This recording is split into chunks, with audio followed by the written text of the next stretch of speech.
Meilė sau.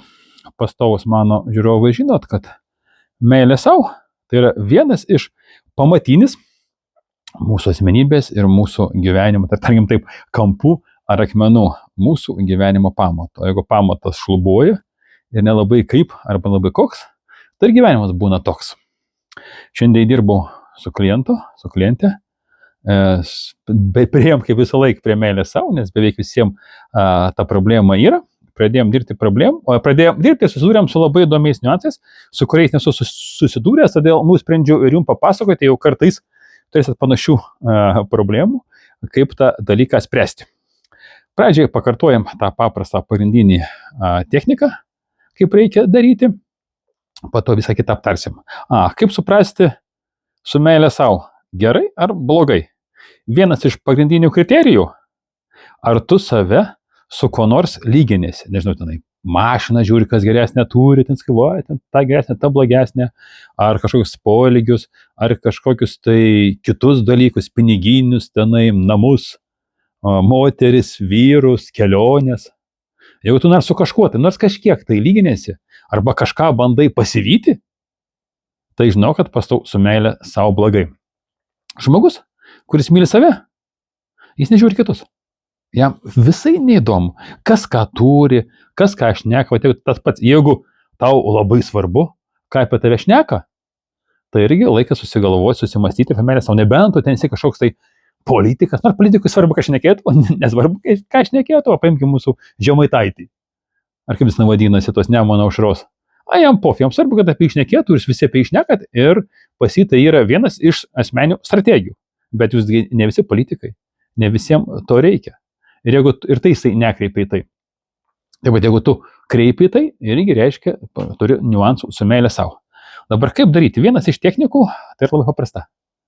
Geriausia atsisėdat sau ramiai, aš tai mėgstu dažnai daryti užsimerkus, ir paimat savo ant rankos kūdikį, save mažą. Jo širdelė, arba jo širdelė, pridedat prie savo širdelės ir įsivaizduojat, kaip meilės srautas eina iš jūsų širdies, jūsų mažą žmogeliuką. Nors būna ir taip, kad tas žmogeliukas būna ir desnis.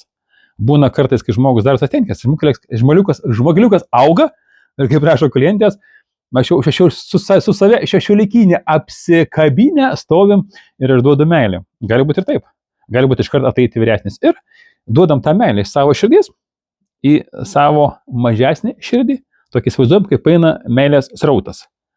Ir darom to, kol tas berniukas, mergaitė, laimingas, pabėga, nušoka nuo mūsų rankų ir pabėga. Ir taip galim savaitę, 2, 3 daryti. Pagal savęs pamatysit. Pradžia gali būti sunku, išlysti daug labai nuoskaudų, emocijų, moteriai patarčiau rytais nedaryti, jeigu reikės špaklių užsidėti ant veido, nes kartais būna apvertos akis, kai man pasakoja klientės, ryte sakė, negaliu daryti, nes po to pusę dienos negaliu špaklio susidėti, būna visos akis išverktos, viskas būna išverkta, tai geriau daryti vakare. Sakė, jeigu išeina ryte ir vakare.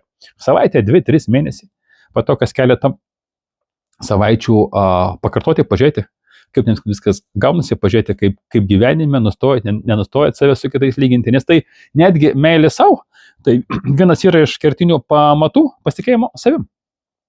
Tai lyginimas tai yra, kad tu nepasitikė savimi ir lyginies su kitais. Ir kokia šiandien iškylo įdomios problemos. Pirma problema iškylo, kad žmogus nenorėjo netimti savęs ant rankų. Šitoje vietoje pasirodo ir būna tokių dalykų.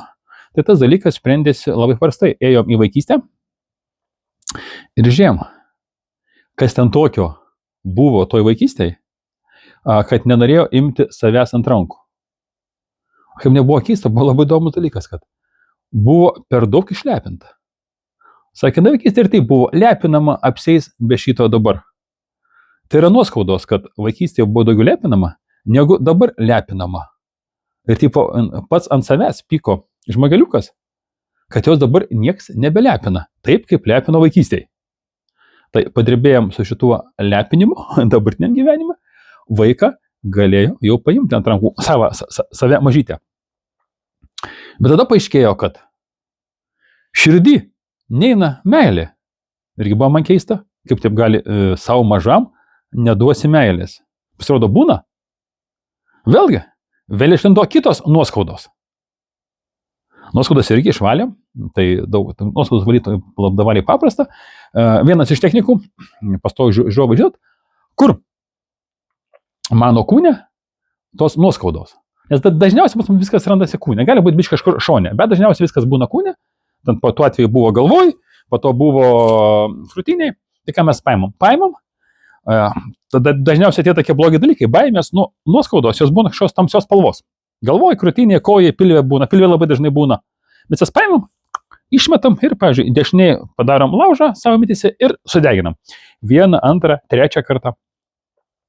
Sudeginam nuoskaudas, pasirodo, tuščia širdį, nieko nėra.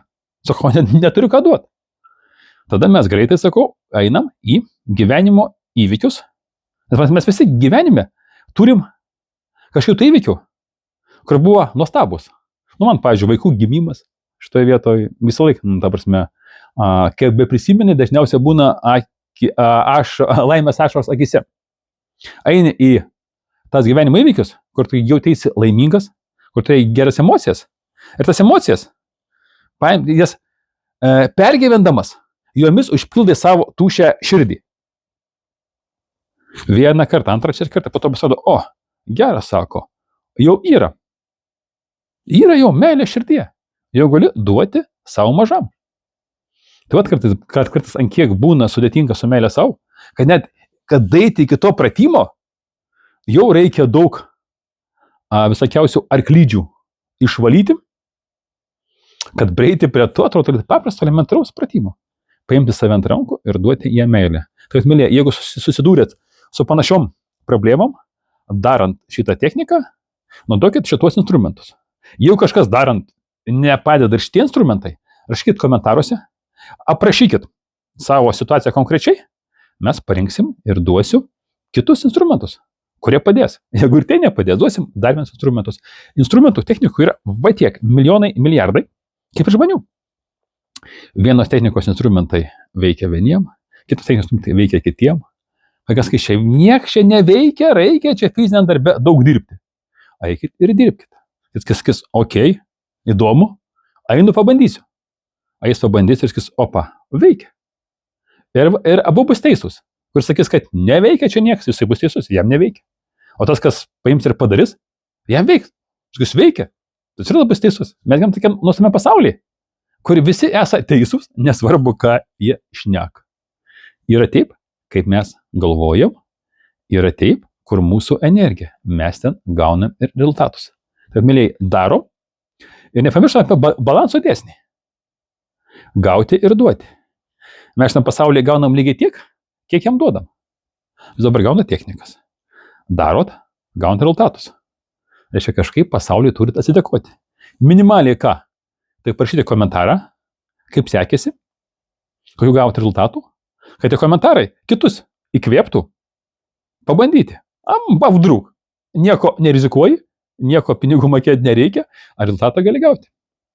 Ir tie žmonės, kurie gaus rezultatų, automatiškai jūs gausit savo, vėlgi, naudą. Kuo daugiau žmonių tavo komentarais bus įkvėpti kažką veikti, jie kažką veiks. Pasaulis sakys, šitas žmogelis davė daug, davai mes ir jam duokim laimės, pinigų, sveikatos ir akvatos, kaip pas mus sako rakiški. Tai mėlyje, einam, darom, keičiam savo gyvenimą, rašom komentarus, padedam kitiem tą daryti ir žiūrėk jau, pas to gyvenimas nuostabus, aplink tave žmonės pasikeitė, gal nebūtinai fiziškai, gal jie pasikeitė tik tai kaip žmonės, būna tokie stebuklai, kai darom tokias technikas.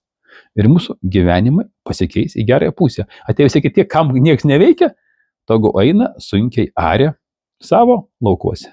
Bet tokiu atveju, tu esi nuostabus, jeigu dar tokį uždėsi, parašysi bent 3 žodžių komentarą, kaip saka, tau kainas nebus.